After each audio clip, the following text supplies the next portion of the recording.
नमस्कार,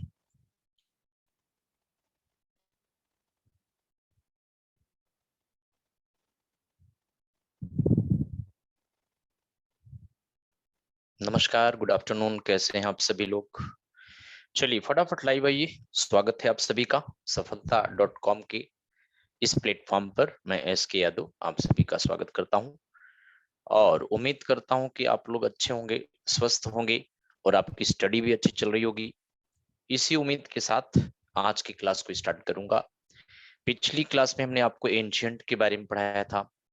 आज की क्लास में हम आपको मेडिवल हिस्ट्री के बारे में कुछ बेहद इंपॉर्टेंट जो कि क्वेश्चन पूछा जा सकता है, ऐसे कुछ क्वेश्चंस आपके पास ले आया हूं। आप उसको सॉल्व करेंगे और आई थिंक आपको ये क्वेश्चंस अच्छे लगेंगे। तो चलिए आपको हम क्वेश्चन शेयर करते हैं बच्चे। तो फटाफट आप लोग लाइव आ जाइए और फिर हम क्लास को स्टार्ट कर देते हैं। तो बच्चे देखिए आज की क्लास में आज की ये क्लास आपके लिए बेहद इंपॉर्टेंट है। ये क्वेश्चन आपके पास, ये क्वेश्चन मैं आपके पास लाया हूं और आप सभी को ये सारे क्वेश्चंस बढ़िया क्वेश्चंस लगेंगे। तो चलिए, रिया त्यागी, जय श्री राम बच्चे। तो वेदांत आप भी आ गए हैं। तो चलिए आप एक बार मुझे कमेंट करके कमेंट बॉक्स में बताना कि क्या आपको स्क्रीन दिख रही बच्चे। स्क्रीन जो आपको शेयर किया हूं, स्क्रीन आपके पास। Okay Vedant, thank you. एक छात्र की सबसे महत्वपूर्ण गुण यह है, ओके रिया थैंक यू, कि वह हमेशा अपने अध्यापक से सवाल पूछे। एक छात्र की सबसे महत्वपूर्ण गुण यह है कि वह हमेशा अपने अध्यापक से सवाल पूछे। तो बच्चे इस विचार के साथ ये कहना चाहते हैं कि हमारा क्रेडो है, साथ रहेंगे सक्सेस तक, अर्थात आपकी सफलता तक ये सारी रिकॉर्डेड क्लासेस आपके पास अवेलेबल रहेंगी। आप जब भी चाहें, जितनी बार भी चाहें, इन क्लासेस को रिवाइज कर सकते हैं, देख सकते हैं, सुन सकते हैं और यह पीडीएफ फॉर्मेट में भी आपको अवेलेबल होगा। तो चलिए इस विचार के साथ आज की क्लास का शुभारंभ करते हैं। अब आप देखिए पहला क्वेश्चन आज का, आपको बता दें कि यह मेडिवल हिस्ट्री जो है मुस्लिम हिस्ट्री है बच्चे। आज की क्लास में आपको हम मेडिवल हिस्ट्री पढ़ाने वाले हैं। मेडिवल हिस्ट्री का मतलब आज की क्लास में ये मेडिवल हिस्ट्री होगा। मेडिवल हिस्ट्री का पोर्शन होगा बच्चे और इसमें बताएं कि मेडिवल हिस्ट्री बच्चे, हम आपको थोड़ा सा आउटलाइन बता देते हैं। मेडिवल हिस्ट्री मुस्लिम हिस्ट्री है और आप सभी जानते हैं कि भारत पर पहला मुस्लिम आक्रमणकारी मोहम्मद बिन कासिम 712 में सिंध पर अटैक किया था, है ना। फर्स्ट मुस्लिम इन्वेडर था कौन? मोहम्मद बिन कासिम। यह पहला मुस्लिम आक्रमणकारी था और 25 ने इंडिया के सिंध पर 712 ईस्वी में अटैक किया था। सिंध पर अटैक किया था और सिंध का हिंदू राजा दाहिर ये हार गया था। सिंध का हिंदू किंग दाहिर था, ये हार गया था, मारा गया था। मोहम्मद बिन कासिम ने सिंध पर अधिकार कर लिया और देन सिंध के गैर मुसलमानों से जजिया नाम का टैक्स लिया था। जजिया एक धार्मिक कर था, गैर मुसलमानों से लिया जाता था, यह कहकर कि आपकी रक्षा, आपकी सुरक्षा विदेशी आक्रमणकारियों से मुस्लिम सिपाही कर रहे हैं, आप अपनी रक्षा सुरक्षा के बदले में जजिया टैक्स दो या फिर मुसलमान बन जाओ, जजिया नहीं लेंगे। तो आइदर इस्लाम और जजिया पहली बार इंडिया में सिंध के गैर मुसलमानों से लिया गया। मोहम्मद बिन कासिम सिंध तक सीमित रहा, बाद में अरब व्यापारी मालाबार तटीय क्षेत्र पर भी कब्जा जमा लिए। मालाबार केरल साइड में जब पुर्तगाली 15th सेंचुरी में इंडिया आए तो पुर्तगालियों ने अरब व्यापारियों को हराकर मालाबार तटीय क्षेत्र से इनको भगा दिया। पुर्तगालियों ने गोवा, दमन, दीव, केरल, सूरत इत्यादि पर कब्जा कर लिया था। तो कहने का मतलब मुस्लिम इन्वेडर मोहम्मद बिन कासिम, यह अरब के गवर्नर अल हज्जाज का सेनापति था। यह दाहिर को दंड देने आया था, क्योंकि दाहिर दाहिर सिंध का राजा देवल नामक बंदरगाह पर अरब के कई जहाजों को सिंध के लुटेरों ने, समुद्री डाकुओं ने लूट लिया था। तो इस तरह से उन लुटेरों को दाहिर ने दंड नहीं दिया, तो दाहिर को दंड देने के लिए अल हज्जाज ने सेनापति मोहम्मद बिन कासिम को भारत पर, सिंध पर अटैक करने के लिए भेजा। तो पहला मुस्लिम इन्वेडर यही था बच्चों। लेकिन आपको बता दें कि दूसरा मुस्लिम इन्वेडर, सेकंड मुस्लिम इन्वेडर अगर आपसे पूछा जाए तो महमूद गजनी था, या मोहम्मद गजनवी भी कहते हैं इसको, महमूद गजनी। यह अफगानिस्तान के गजनी से आया था। 1001 से लेकर 1027 के बीच में भारत पर इसने 17 दफा अटैक किया था। इसका उद्देश्य बच्चों धन लूटना, धन लूटकर एक विशाल सेना तैयार करना और फिर सेंट्रल एशिया को जीतकर उस पर कब्जा करना। यह मोहम्मद गजनवी गजनी का था। इसने भारत पर 17 बार अटैक किया था।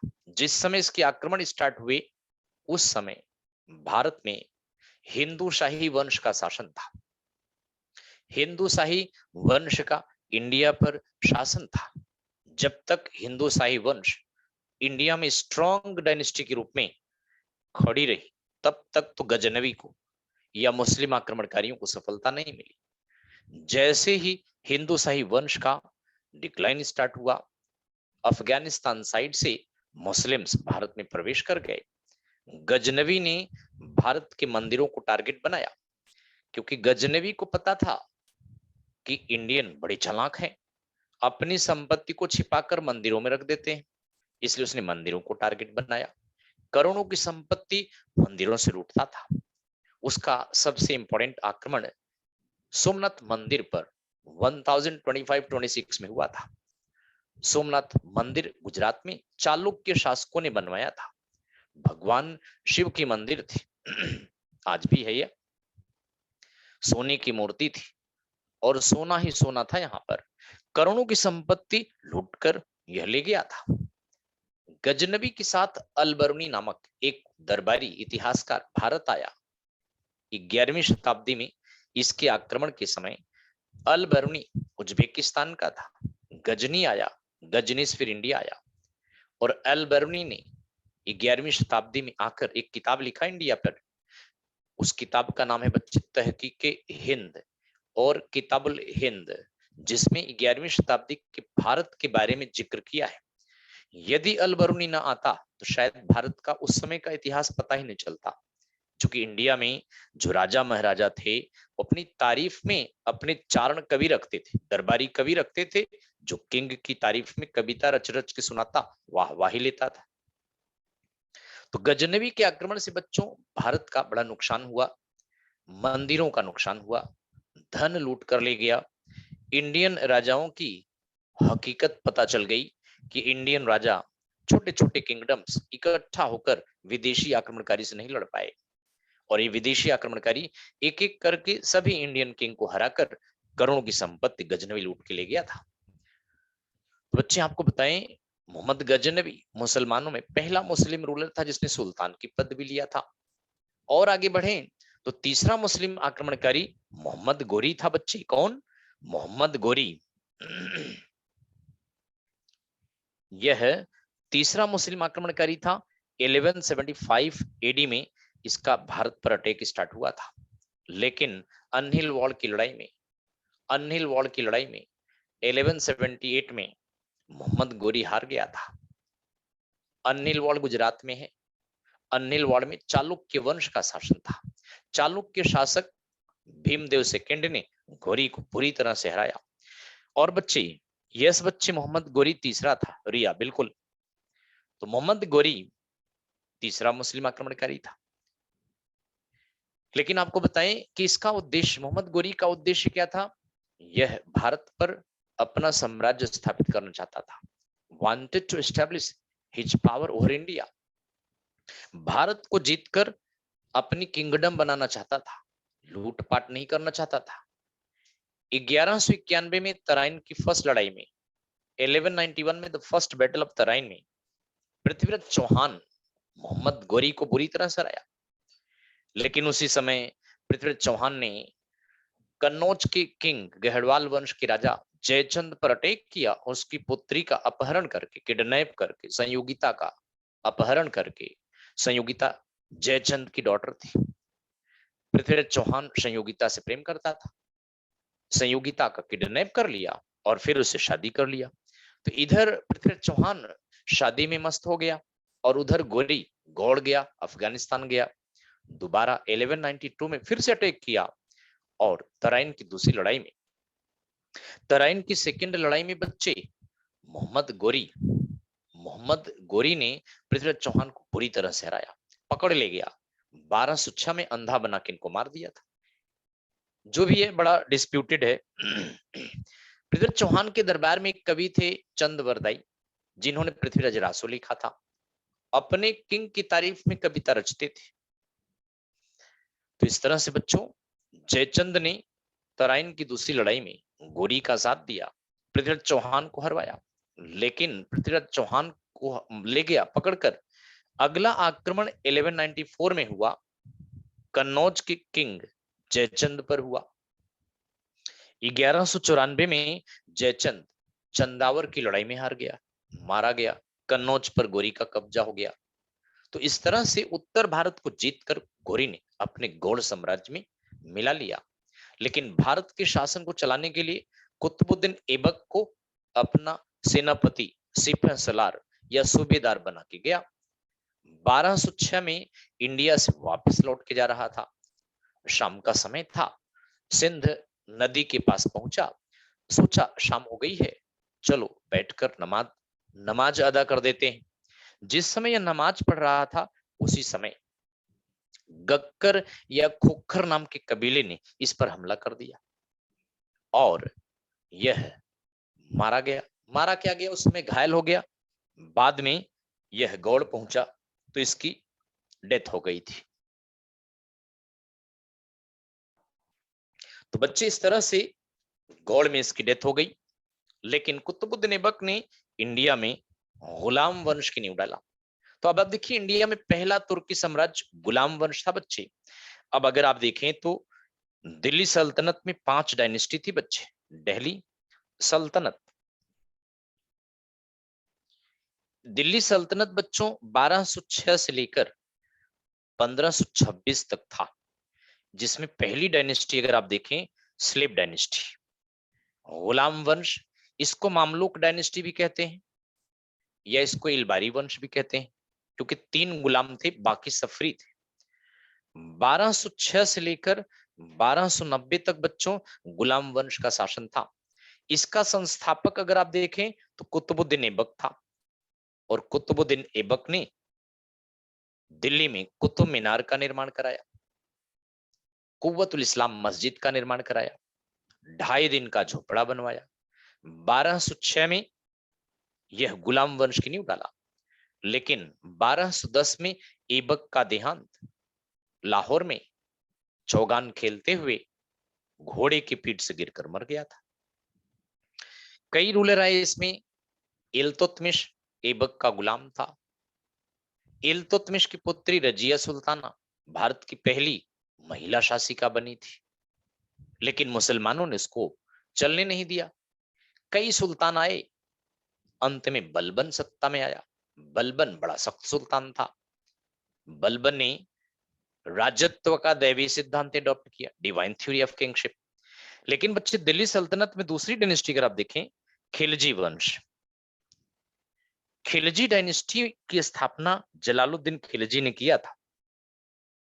इसकी स्थापना 1290 में और यह 1320 तक थी। इसकी स्थापना जलालुद्दीन खिलजी ने किया था। तो बच्चे जलालुद्दीन खिलजी अगर आप देखें तो यह खिलजी वंश का संस्थापक था, अंतिम गुलाम सुल्तान कयूमर्स को पकड़कर उसकी हत्या कर दिया और फिर खिलजी डायनेस्टी बनाई। जलालुद्दीन की हत्या करके, यानी अपनी ससुर की हत्या करके अलाउद्दीन ने खिलजी वंश का शासन चलाया था। अलाउद्दीन भी बड़ा सख्त सुल्तान था, तमाम सिस्टम एडॉप्ट किया था। बच्चे तीसरी डायनेस्टी अगर आप में देखें, इसमें Tughlaq dynasty I. Next dynasty that was Tughlaq dynasty. आपको बताएं कि यह डायनेस्टी बच्चों 1320 से लेकर 1414 ईस्वी तक थी और इसका संस्थापक गयासुद्दीन गयासुद्दीन बलबन गयासुद्दीन बलबन ये इस वंश का संस्थापक था। सॉरी, गयासुद्दीन तुगलक होगा, बलबन नहीं होगा। गयासुद्दीन तुगलक तुगलक वंश का संस्थापक था। गयासुद्दीन तुगलक तुगलक वंश का संस्थापक था। बच्चे इस तरह से चौथी डायनेस्टी सैयद वंश आई थी, सैयद डायनेस्टी। और यह डायनेस्टी अगर आप देखें तो यह डायनेस्टी 1320 से लेकर 1414 तक थी और इसका संस्थापक खिज्र खान था। खिज्र खान, जैसे कुतुबुद्दीन ऐबक ने सिपह सलार के पद पर शासन किया, वैसे खिज्र खान ने रैयत ए आला के पोस्ट पर शासन किया। बच्चों, एक अंतिम डायनेस्टी आई थी, लोधी डायनेस्टी, लोधी वंश। तो इस डायनेस्टी को अगर आप देखें तो 1414 से लेकर 1526 तक थी। इसका संस्थापक बच्चों बहलोल लोधी था। लोधी वंश का संस्थापक बहलोल लोधी था। इसका बेटा सिकंदर लोधी था। सैयद वंश का वेदांत 1450 बता रहे हैं आप। 14 सैयद वंश 1320। हाँ, ये थोड़ा सा यहाँ देखिए गड़बड़ हो गया ना, हमने इसको 1414 लेना है। बिल्कुल सही आप कह रहे हैं। ये देखिए यहाँ पर थोड़ा सा गड़बड़ा गया। 1414 से 1451 होगा या 50 चल जाएगा। और यहाँ भी देखिए गड़बड़ा गया है, ये भी गड़बड़ हो गया था। बिल्कुल आपने सही याद दिलाया। 1451 से 1526 तक। बिल्कुल सिकंदर लोदी का बेटा बच्चे, रिया, बिल्कुल सिकंदर लोदी का बेटा इब्राहिम लोदी। अब देखिए इब्राहिम लोदी गुलाम वंश दिल्ली सल्तनत का अंतिम सुल्तान था। इब्राहिम लोदी की हत्या करके पानीपत की पहली लड़ाई में बाबर ने भारत में मुगल वंश की नींव डाला। तो इस तरह से दिल्ली सल्तनत में 5 डायनेस्टी आई, गुलाब, खिले, तो सोंग, लो, महक, है ना। एक फार्मूला है, ये फार्मूला है गुलाब, खिले, तो सोंग, लो, महक। अब आप देखिए, गुलाब का मतलब बच्चे गुलाम वंश, खिले का मतलब खिलजी वंश, तो का मतलब तुगलक वंश, सूंग का मतलब सैयद वंश, लो का मतलब लोधी वंश, महक का मतलब मुगल वंश। तो ये है दिल्ली सल्तनत। तो चलिए आज के क्वेश्चन हम इसी दिल्ली सल्तनत पर डिस्कस करते हैं बच्चे। पहला क्वेश्चन आपके स्क्रीन पर आ गया है, दिख रहा है ना। गजनी का वह प्रथम शासक कौन था? ओके वेदांत, जो खलीफाओं से सुल्तान की उपाधि धारण कर सुल्तान कहलाने वाला प्रथम शासक बना। Who was the first ruler of Ghazni who assumed the title Sultan from the Caliph and became the first ruler to be called Sultan?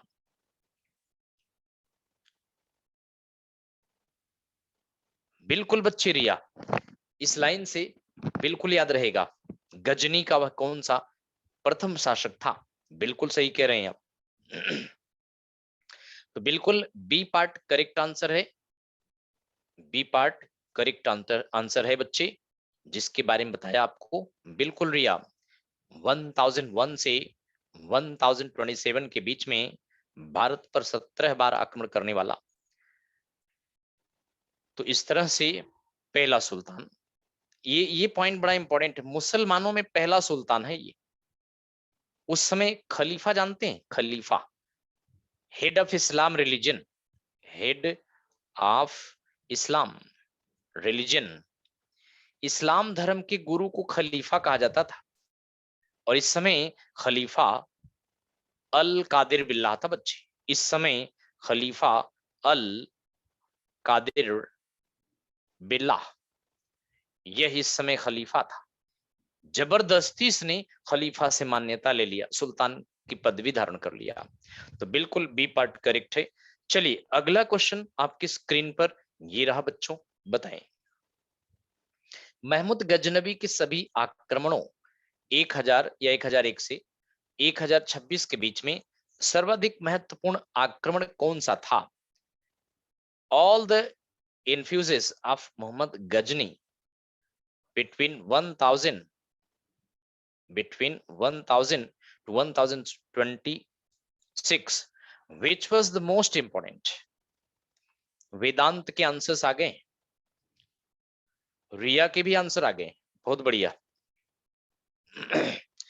Ghaznavi के सभी आक्रमणों में बच्चों आप दोनों सही आंसर बताएं। परमजीत आप भी बताते रहिए। तो इन सभी में से अगर आप आंसर सी पार्ट लगाओगे बिल्कुल सही आंसर है। 1025-26 में 1025-26 में सोमनाथ मंदिर पर अटैक किया था। अगर आपसे पूछा जाए कि सोमनाथ मंदिर किस देवता का को डेडिकेटेड था, तो शिवा टेम्पल था बच्चे। और किसने बनवाया था? चालुक्य शासकों ने बनवाया था।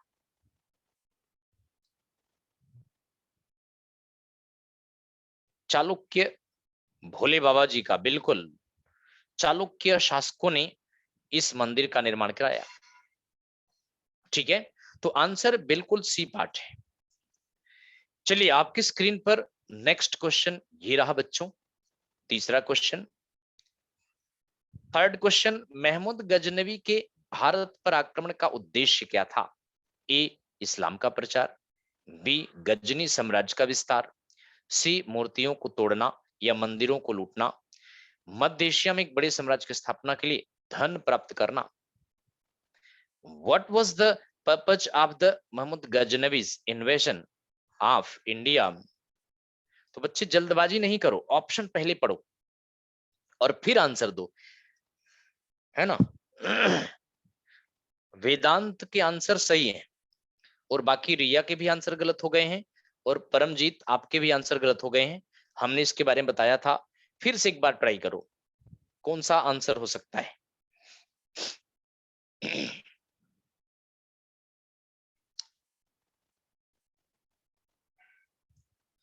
देखिए बच्चे, हमने आपको बताया था साम्राज्य विस्तार के लिए धन प्राप्त करना चाहता था। आंसर डी पार्ट सही है, to get money for the establishment of a large empire in Central Asia. बच्चे हमने आपको बताया था साम्राज्य विस्तार के लिए उसे धन की आवश्यकता थी। इंडिया एक बड़ा वास्ट कंट्री था जहां के लोग मंदिरों को अपना ट्रस्ट समझते थे, मंदिरों में सारी संपत्ति रख देते थे। इसलिए बच्चे गजनवी ने मंदिरों को टारगेट किया था, मंदिरों को लूटा, है ना। करोड़ों की संपत्ति बच्चे सोमनाथ मंदिर से लूट के ले गया था, ये भी बताया था हमने आपको। चलिए कोई बात नहीं, ये क्वेश्चन देखें। महमूद गजनवी के भारत पर आक्रमण के समय भारत में आए विद्वान अल बरूनी ने किस महत्वपूर्ण ग्रंथ की रचना की? ए किताबुल खिराज, बी किताबुल हिंद, सी किताबुल रहला, इनमें से सभी which important book was composed by the scholar Al-Biruni who came to India at the time of Mahmud Ghaznavi's invasion on India? तो भाई वेदांत के आंसर्स बिल्कुल सही निकल रहे हैं सारे। रिया, देखिए बच्चे आंसर इसका बी पार्ट करेक्ट होगा। किताबुल हिंद ये किताब है, अरबी भाषा में लिखी है इसने। इस किताब को एक नाम और देते हैं बच्चे, तहकीके हिंद भी कहा जाता है। इस बुक को तहकीके हिंद भी कहते हैं या इसको ये भी कहते हैं mirror of 11th century India, 11वीं शताब्दी का भारत दर्पण भी कहा गया है।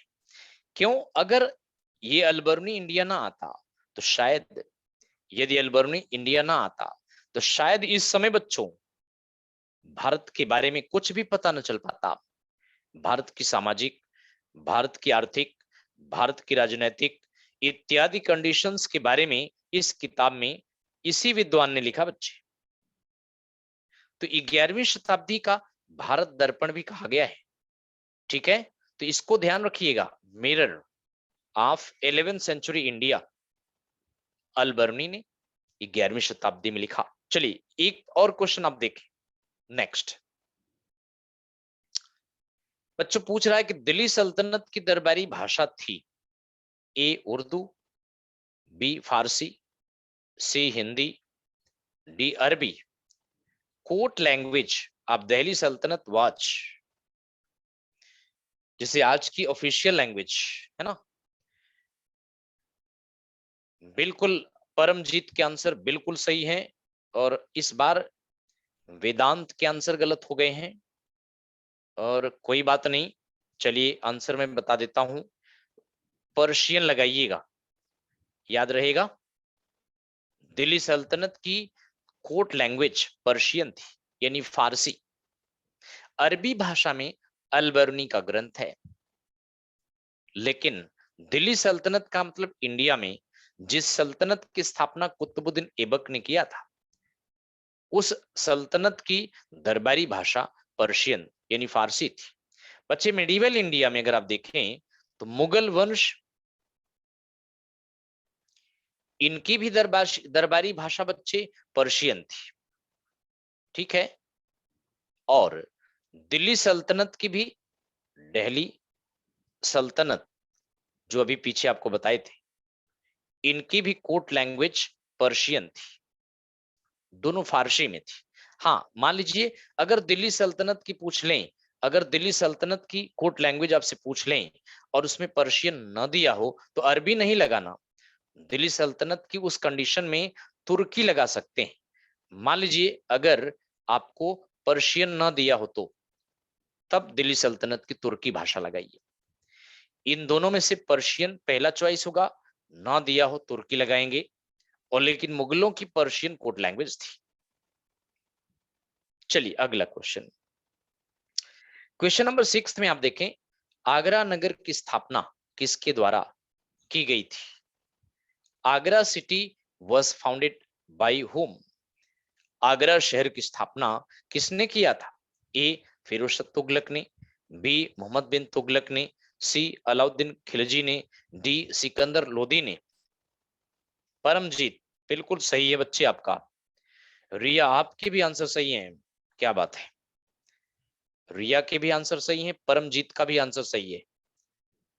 वेदांत के आंसर नहीं आए हैं, कोई बात नहीं।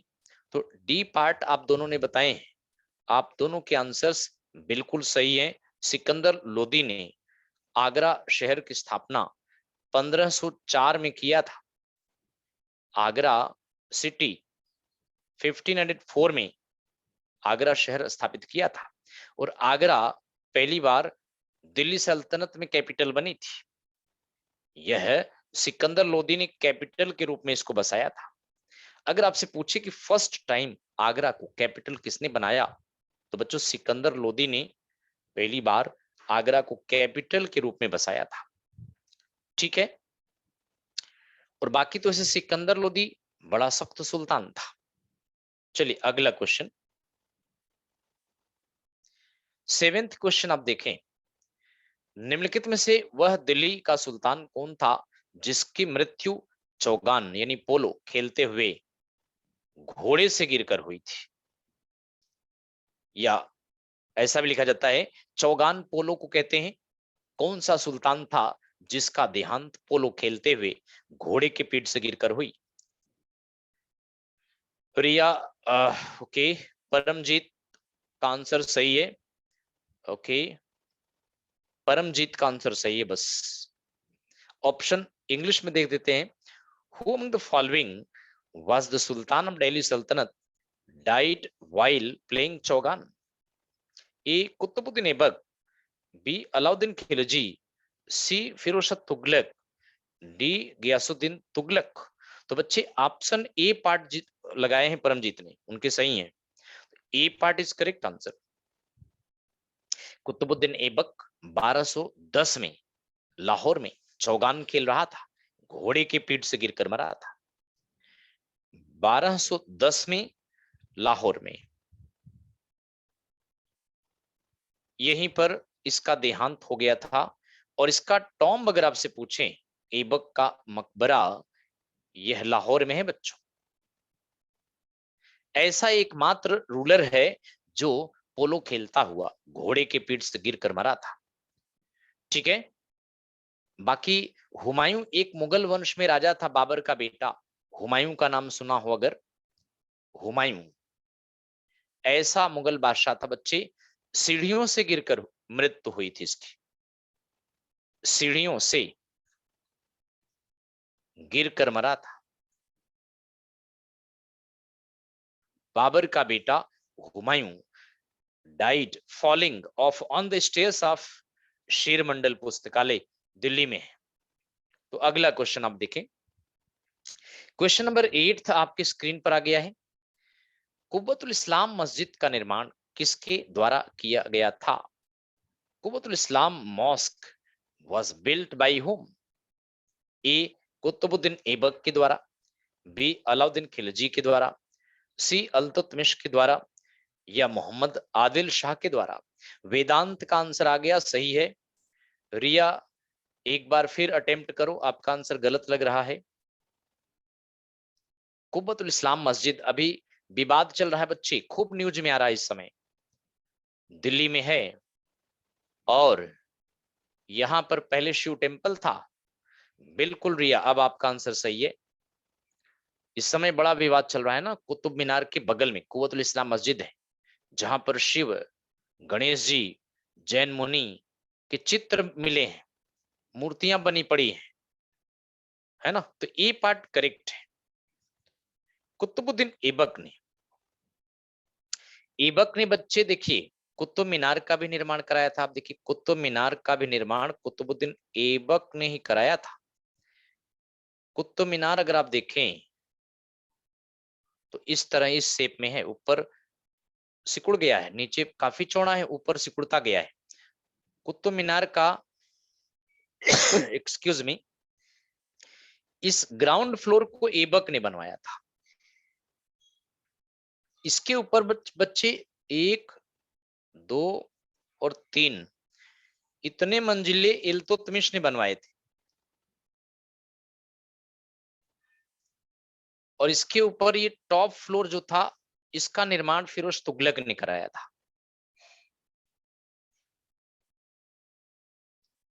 तो बच्चे पहला वाला ये कुतुबुद्दीन ऐबक, दूसरा, तीसरा, चौथा इल्तुतमिश, फिर पांचवा फिरोज तुगलक ने बनवाया। अगर आपसे पूछा जाए कुतुब मीनार किसने बनवाया, कुतुबुद्दीन ऐबक ने बनवाया, तो बिल्ट बाई ऐबक लगाना है। और कंप्लीट किसने कराया अगर पूछे कंप्लीटेड बाई, तो कंप्लीटेड बाई इल्तुतमिश। अगर आपसे पूछे फिफ्थ स्टोरी किसने बनवाया, तब फिरोज तुगलक होगा। बिल्कुल बच्चे, इसका कंस्ट्रक्शन ऐबक ने 1192 में स्टार्ट किया था, तराइन की दूसरी लड़ाई जीतने के बाद। तो अगला क्वेश्चन ये रहा आपकी स्क्रीन पर, 9th क्वेश्चन। तराइन की पहली लड़ाई 1191 ईस्वी में निम्नलिखित में से किनके बीच हुई थी? The first battle of Tarain 1191 took place between which of the following? तो भाई आपका आंसर आ गया है, रिया का आंसर है शायद, हाँ रिया का आंसर आ गया है। आंसर में पढ़ लेते, अलाउद्दीन खिलजी पृथ्वीराज चौहान के बीच में, मोहम्मद गोरी पृथ्वीराज चौहान के बीच में, मोहम्मद गजनवी पृथ्वीराज चौहान के बीच में, मोहम्मद शाह पृथ्वीराज चौहान के बीच में। तो बच्चे ये आंसर तो सभी का सही है, वेदांत ने भी सही दिया है, रिया का भी आंसर सही है, और परमजीत का भी आंसर सही आया है। तो पहली बार ऐसा हुआ है जब तीनों लोगों का आंसर बिल्कुल करेक्ट आया है। मोहम्मद गोरी यानी बी पार्ट बिल्कुल करेक्ट है। आपको बताएं कि पृथ्वीराज चौहान ने तराइन की फर्स्ट लड़ाई में मोहम्मद गौरी को हराया था। बिल्कुल बताए बच्चे, तभी तो याद रहेगा ना, इसीलिए बता देते, थोड़ा एक ओवरव्यू कर देते हैं ना आपको। तो तराइन में 2 लड़ाई लड़ी गई थी, 2 क्या 3 लड़ाई थी वैसे तो। 1191 में पहली लड़ाई में पृथ्वी चौहान जीता था।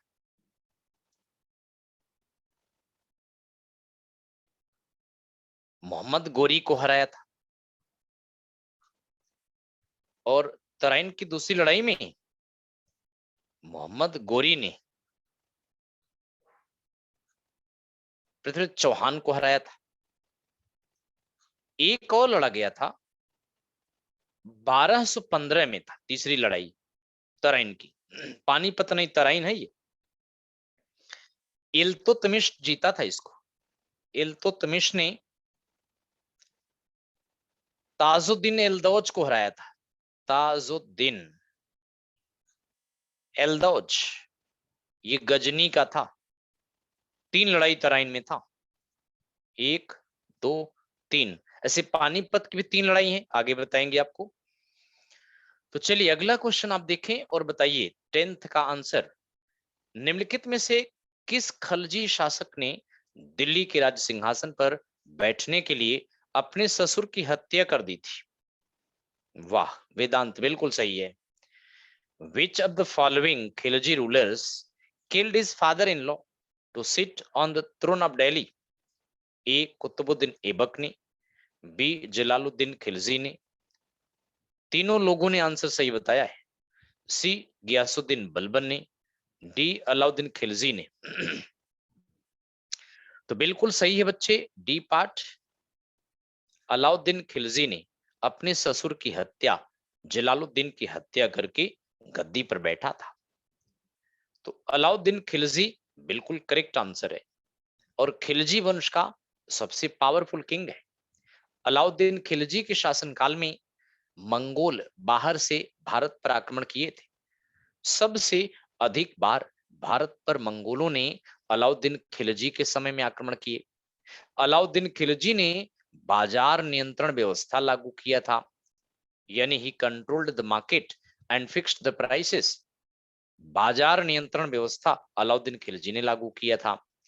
अलाउद्दीन खिलजी के समय में बच्चे अमीर खुसरो रहते थे। अमीर खुसरो को तोता ए हिंद कहा गया है, पैरट ऑफ इंडिया कहा गया है। तो चलिए अगले क्वेश्चन की तरफ चलते हैं। ये रहा नेक्स्ट क्वेश्चन आपकी स्क्रीन पर। रजिया सुल्तान किसकी बेटी थी? Whose daughter was Razia Sultan? वेदांत का आंसर आ चुका है और बिल्कुल करेक्ट है। रिया का आंसर गलत हो गया है, परमजीत का आंसर सही है। ऑप्शन देख लीजिए, इल्तुतमिश, कुतुबुद्दीन ऐबक, नसीरुद्दीन बलबन। तो रिया बच्चे ए पार्ट करेक्ट है। रजिया सुल्ताना इल्तुतमिश की पुत्री थी। Razia, she was the daughter of Iltutmish. यह है बिल्कुल बच्चे, रजिया 1236 से 1240 तक दिल्ली सल्तनत में शासन किया था। फर्स्ट लेडी रूलर यही थी।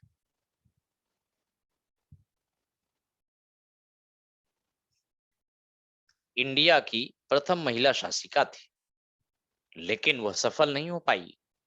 40 तुर्क दरबारियों ने रजिया को सफल नहीं होने दिया। रजिया सबसे ताकतवर लेडी थी, लेकिन उसको सफल नहीं होने दिया, क्योंकि वह एक महिला थी, पुरुष पोशाक में दरबार में आती थी। दरबारी सब पुरुष थे और वे रजिया के सामने सलाम करने के लिए सिर नहीं झुकाते थे। इससे एक सुल्ताना का अपमान होता था। रजिया को हटा दिया, धोखे से मारा। लीजिए 12th क्वेश्चन देखिए। मोहम्मद गोरी विजित प्रदेशों की देखभाल के लिए निम्नलिखित में से किस विश्वसनीय जनरल को छोड़कर गया था? Mohammad Ghori left which of the following trusted general to look after conquered territories?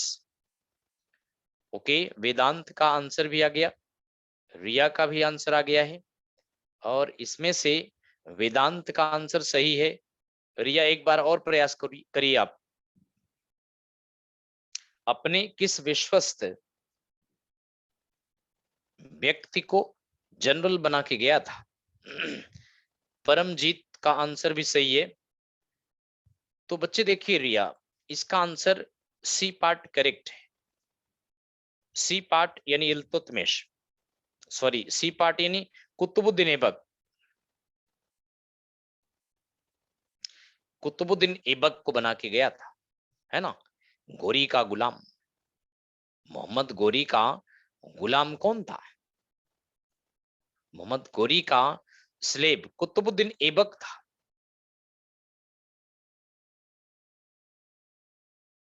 और हमने आपको बताया इसने दिल्ली सल्तनत में स्लेब डायनेस्टी की स्थापना किया था। इसका गुलाम यानी इसका गुलाम इल्तुतमिश था,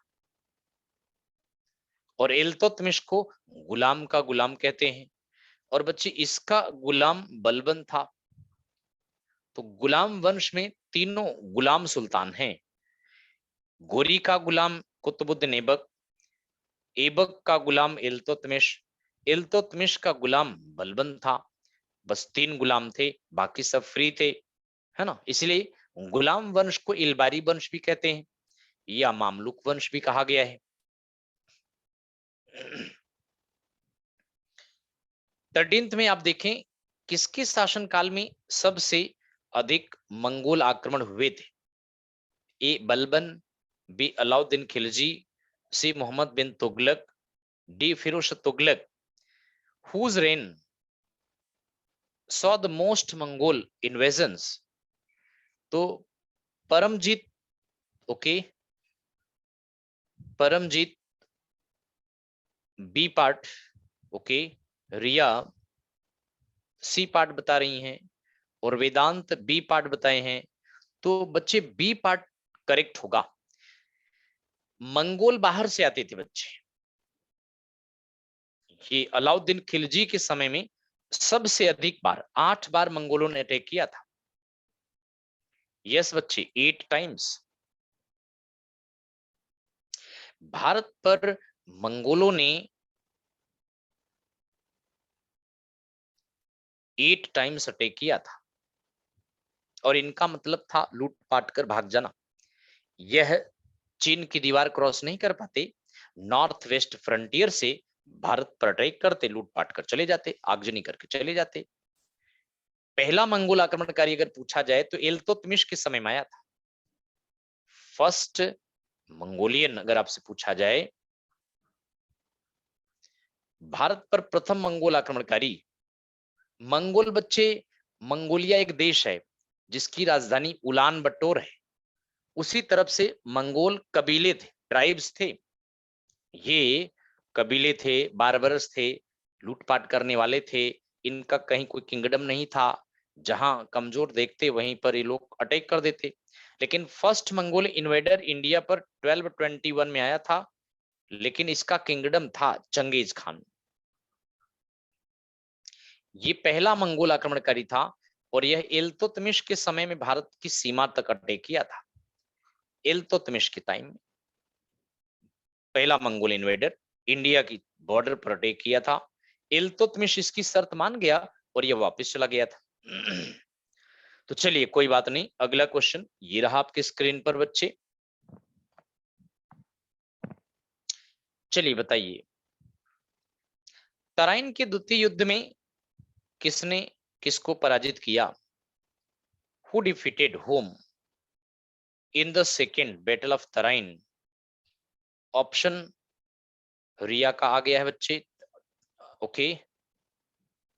तीनों लोगों ने सही आंसर बताया है।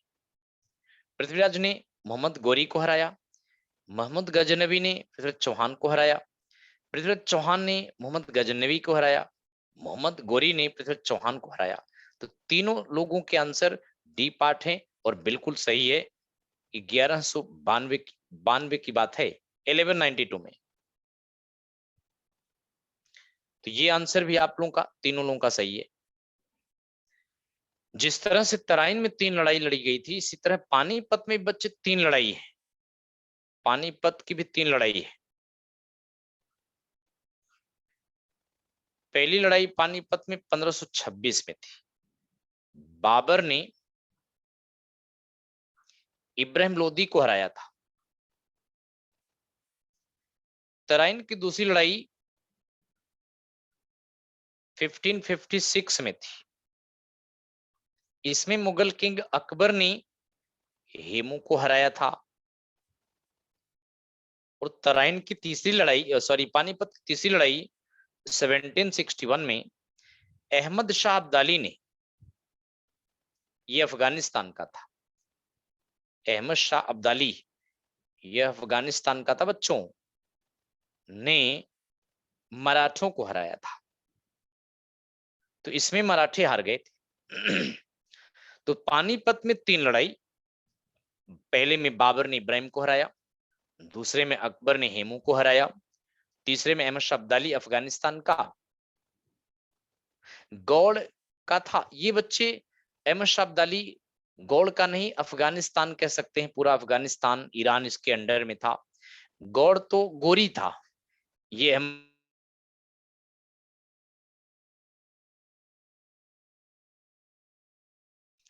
फिल्म भी है। मराठों को हराने के लिए इंडिया के कई लोगों ने अहमद शाह अब्दाली का साथ दिया था।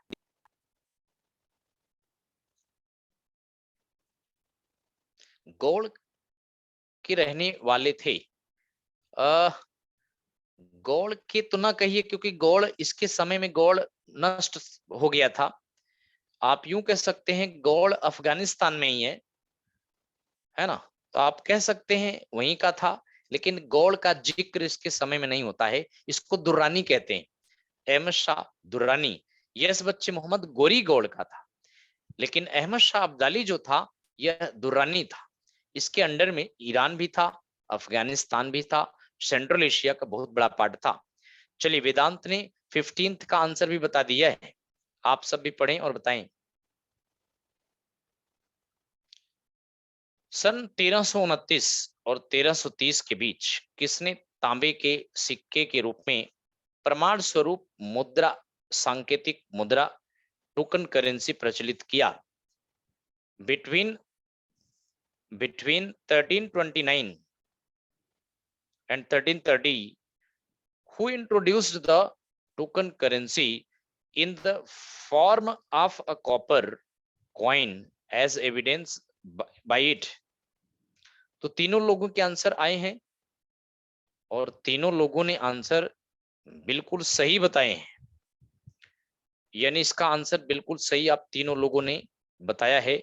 बहुत बढ़िया। मोहम्मद बिन तुगलक ने चलाया था। तो बच्चे, मोहम्मद बिन तुगलक तुगलक वंश का किंग था। इसको दिल्ली सल्तनत में पढ़ा लिखा बेवकूफ कहा गया है। किसे? मोहम्मद बिन तुगलक को वाइजेस्ट फुलिश कहा गया है और सनकी भी कहा गया है। बड़ा विवादित सुल्तान था। जितनी भी नीतियां मोहम्मद बिन तुगलक ने अडॉप्ट किया था, सारी की सारी नीतियां फ्लॉप हो गई थी।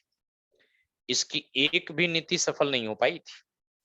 इसकी नीतियां फेल हो जाने की वजह से इसको पागल भी कहा गया, पूरा पागल, आधा पागल, विवादित सुल्तान इत्यादि नामों से पुकारा गया है। बच्चों, हम आपको बताएं कि मोहम्मद बिन तुगलक जो था, इसकी सारी नीति फ्लॉप हो गई थी। जैसे इसने राजधानी चेंज करके दिल्ली से दौलताबाद ले गया, फिर वापस ले आया दिल्ली, और इसने टोकन करेंसी चलाया। लोगों ने अपने घरों में पड़े पुराने बर्तनों को गलाकर घर में ही सिक्के बनाने लगे। परेशान हो गया तो वापस ले लिया। इसने इसने जो है गंगा दुआब में लगान बढ़ा दिया। लगान उस समय बढ़ाया जब अकाल पड़ा था। अकाल से लाखों लोग काल के गाल में समा गए थे। तो इस तरह सारी की सारी पॉलिसीज की फ्लॉप हो गई थी। चलिए, अगला क्वेश्चन। 16th में दिल्ली के किस सुल्तान को इतिहासकारों ने विरोधों का मिश्रण बताया? ए बलबन, बी अलाउद्दीन, सी मोहम्मद बिन तुगलक। बिल्कुल वेदांत बताएं। वेदांत, ओके, क्या बात है, बहुत बढ़िया। Which Sultan of Delhi has been described by historians as the mixture of opposite elements? Paramjit, बिल्कुल सही, आप तीनों लोग बताएं। C part Mohammad bin Tughlaq answer correct है। यानी तीनों लोगों के आंसर सही है। विरोधी तत्वों का मिश्रण था इसमें, विरोधाभास था बच्चे, मिक्सचर ऑफ अपोजिट एलिमेंट्स। तो यह भी कहा गया इसको, इसलिए कहा गया क्योंकि इसकी सारी पॉलिसी फ्लॉप हो गई थी। इसकी कमजोरी का फायदा उठाकर दक्षिण में दो किंगडम आए थे। हरिहर फर्स्ट बुक का फर्स्ट ने विजयनगर साम्राज्य की स्थापना किया था। अलाउद्दीन हसन बहमन शाह ने बहमनी साम्राज्य की नींव डाला था। इसकी कमजोरी का ही फायदा उठाया था। चलिए 17 नंबर क्वेश्चन आप देखें, लोधी वंश का अंतिम शासक कौन था?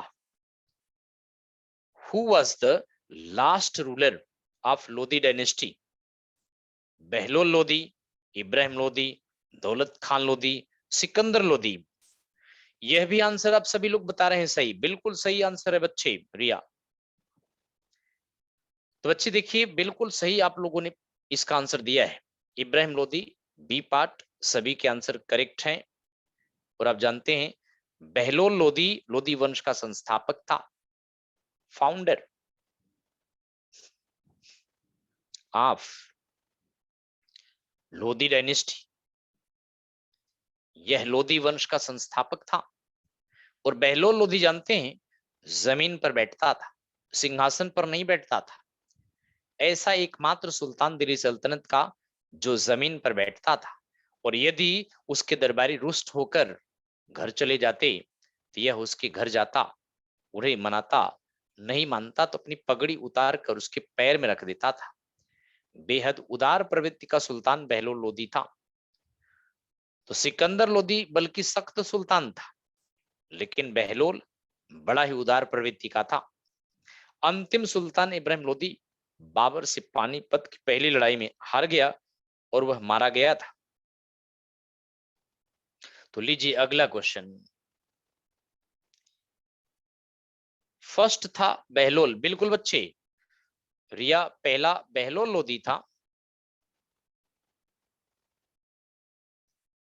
1414 से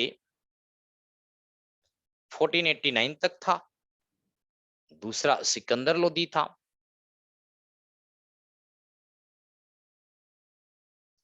1489 से 1517 तक था ये।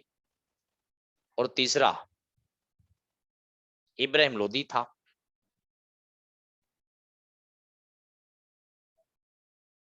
1517 से 1526 तक था।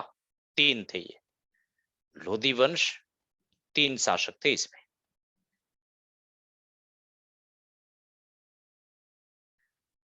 फोर्टीन 14 से 1526 तक। और इस वंश के सभी शासक ये लोग अफगान्स थे बच्चे, ये सभी रूलर अफगान्स थे। तो चलिए 18th का आंसर रिया बताई है। इनाम भूमि किसे दिया जाता था? टू हुम वाज द इनाम लैंड गिवन? ए विद्वान और धार्मिक व्यक्ति को, बी मनसबदार को, सी पैतृक राजस्व संग्रह को, डी कुलीन को। वेदांत और परमजीत दोनों के आंसर सही है। ए पार्ट बिल्कुल करेक्ट है। तो बच्चों स्कॉलर्स और रिलीजियस पर्सन को दिया जाता था इनाम, जमीन स्कॉलर्स और रिलीजियस पर्सन को दिया जाता था। यानी उनके द्वारा किए गए राज्य की सेवा के लिए इनाम दिया जाता था। चलिए अगला क्वेश्चन।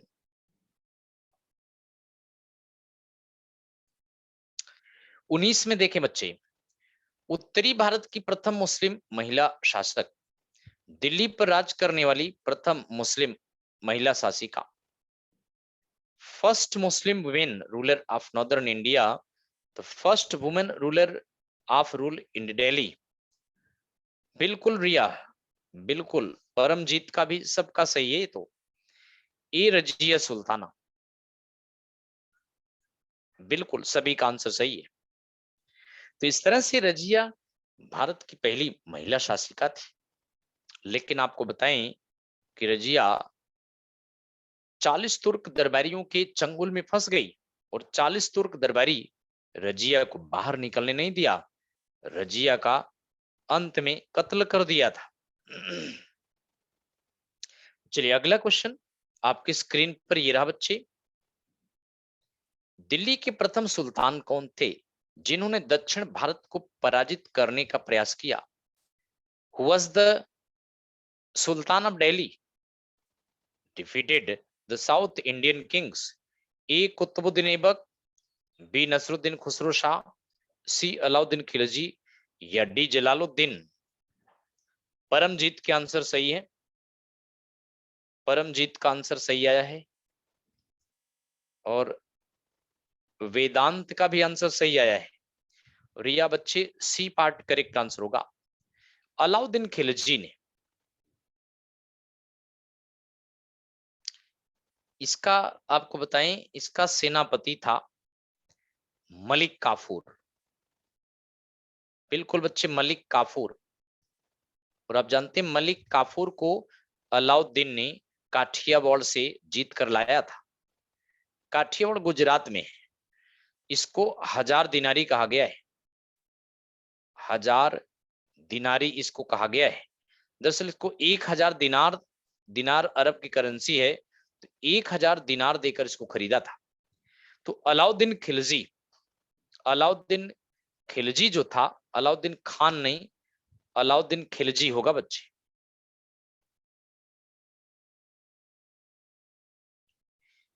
अपने सेनापति इसको बनाया था। इसका सेनापति था 1307 से 1313 के बीच में। इसी ने दक्षिण भारत के 4 हिंदू किंगडम्स को जीता था। दक्षिण में 4 हिंदू किंगडम थे, एक था देवगिरी, इन चारों को जीत लिया था देवगिरी। बच्चे यहां यादव डायनेस्टी थी। यादव डायनेस्टी का किंग रामचंद्र देव को हराया। द्वार समुद्र को भी जीता। द्वार समुद्र में अगर आप देखें तो यहां पर होयसल वंश था, इस वंश के किंग को भी हराया। तीसरा है काकतीय डायनेस्टी, वारंगल में थी। वारंगल आज तेलंगाना में है। यहां पर काकतीय वंश का शासन था। काकतीय वंश का शासन था यहां पर, इसको भी हराया। और चौथा मदुरई, मदुरई तमिलनाडु में, यहां पर पांड्य डायनेस्टी था। तो ये 4 डायनेस्टी साउथ इंडिया में थी। इन चारों को हराया, लेकिन इनको दिल्ली में शामिल नहीं किया। इन डायनेस्टीज के अंडर में रहने दिया। इनसे लगान लिया था, इनसे सालाना लगान लिया था। तो ऐसा सुल्तान दिल्ली सल्तनत का जिसने दक्षिण भारत को जीता, लेकिन दक्षिण भारत के राज्यों को अपने साम्राज्य में शामिल नहीं किया।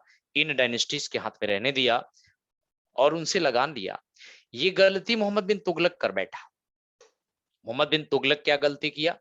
उसने दक्षिण के इन 4 राज्यों को जीतकर अपने साम्राज्य में शामिल कर लिया और यहां पर मुस्लिम गवर्नर अपॉइंट कर दिया। अब आप देखिए, दक्षिण के चारों हिंदू किंगडम्स थे, यहाँ के गवर्नर मुसलमान बना दिए गए। हिंदू, सारे हिंदू मुसलमानों के खिलाफ विद्रोह करने लगे और मोहम्मद बिन तुगलक ने यहाँ पर शरीयत लगा दिया। शरीयत का मतलब मुस्लिम लॉ लगा दिया, जिसके खिलाफ दक्षिण के हिंदुओं ने प्रोटेस्ट करना स्टार्ट किए थे। इसलिए मोहम्मद बिन तुगलक को सफलता नहीं मिली, जबकि आप जानते हैं अलाउद्दीन खिलजी को सफलता मिली थी। तो बच्चे इसका आंसर यही होगा, अलाउद्दीन खिलजी। चलिए बताइए, परीक्षा में सफलता है तो पढ़ें सफलता.com की मासिक current affairs. UP triple SC लेखपाल, SSC railway, UP police constable, SI banking, UP PSC BPSC आदि प्रतियोगी परीक्षाओं के लिए अत्यंत उपयोगी राष्ट्रीय अंतर्राष्ट्रीय आर्थिक पुरस्कार, सम्मान एवं खेल संबंधी महत्वपूर्ण सामयिक घटनाओं का विस्तृत संग्रह, सभी खंडों के नए और रोचक अंदाज में प्रस्तुत करंट अफेयर्स के साथ महत्वपूर्ण जीके फैक्ट्स की लिस्ट में टेबल फॉर्मेट। ओके, आज ही डाउनलोड करें और अपनी सफलता सुनिश्चित करें। तो बच्चे करंट अफेयर्स की बुक है। तो बस आज इतना ही है। आज की क्लास में बच्चे बस इतना ही है। अगले सेशन में जब मुलाकात होगी तो ऐसे अच्छे अच्छे क्वेश्चन आपको पहले समझाएंगे, फिर इन क्वेश्चन को डिस्कस कराएंगे। ठीक है, आई थिंक आपको आज की क्लास अच्छी लगी होगी। और बच्चे अगर क्लास अच्छी लग रही हो तो आप सब लोग एप्लीकेशन पर जा करके एक बार हमारे एप्लीकेशन पर अपना रिव्यू अवश्य दें, 5 स्टार्स देना बच्चों। Paramjeet thank you, Riya okay thank you, and Vedant thank you, thanks to all of you. ठीक है बच्चों, ओके।